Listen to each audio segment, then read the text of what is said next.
Chicken biryani, mutton பிரியாணின்னு எப்பவும் போல் செய்யாமல் கொஞ்சம் வித்தியாசமான முறையில் காளான் பிரியாணி செஞ்சு பாருங்கள். டேஸ்ட் ரொம்பவே சூப்பராக இருக்கும். பிரியாணி பாத்திரத்தை சூடுபடுத்தி 4 ஸ்பூன் எண்ணெய் சேர்த்து ஹோல் கரம் மசாலா சேர்த்து நல்லா பொரிய விடுங்க. அதிலேயே பல்லாரி சேர்த்து நல்லா வதக்கிக்கோங்க.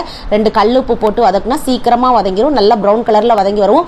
இஞ்சி பூண்டு பேஸ்ட் போட்டு நல்லா பச்சை வாசனை போகிற அளவுக்கு வதக்கிட்டு பச்சை மிளகா, தக்காளி பழத்தெல்லாம் வதக்கிட்டு தீயை கம்மி பண்ணி வச்சுட்டு தனி மிளகாய் தூள், தனியாத்தூள், கரம் மசாலா, மஞ்சள் தூள் போட்டு நல்லா வதக்கிக்கோங்க. அதுக்கப்புறமா பீட் பண்ணி வச்சிருக்க தயிரை சேர்த்து நல்லா எண்ணெய் பிரிஞ்சு வர அளவுக்கு குக் பண்ணிவிட்டு கொத்தமல்லி தலையும் புதினா தலையும் சேர்த்து வதக்கிட்டு அது கூடயே காளானையும் சேர்த்து நல்லா கல்லுப்பு போட்டு வதக்கிக்கோங்க. அதுலேருந்தே தண்ணி பிரிஞ்சு வரும். நல்லா வதங்கி வரவும் நான் ஜீரக சம்பா அரிசி எடுத்துக்கனால 1க்கு 1.25 அளவுக்கு தண்ணி சேர்த்துருக்கேன். நல்லா கொதி வந்ததுக்கப்புறமா 20 நிமிஷம் ஊற வச்சிருக்கேன் ஜீரக சம்பா அரிசியை சேர்த்து நல்லா குக் பண்ணிக்கோங்க. தம் போடுற சமயத்தில் எலுமிச்சம்பழமும் நெய்யும் சேர்த்து தம் போட்டுக்கோங்க. 20 நிமிஷம் போட்டிங்கன்னா கரெக்டாக இருக்கும். இப்போ ஸ்டவ்வை ஆஃப் பண்ணிவிட்டு ஒரு 10 நிமிஷம் கழித்து திறந்து பாருங்கள். அடி தூளான காளான் பிரியாணி ரெடி. ரொம்பவே டேஸ்டியாக இருக்கும். கண்டிப்பாக செஞ்சு பாருங்கள். அப்படியே சப்ஸ்கிரைப் பண்ணிடுங்க.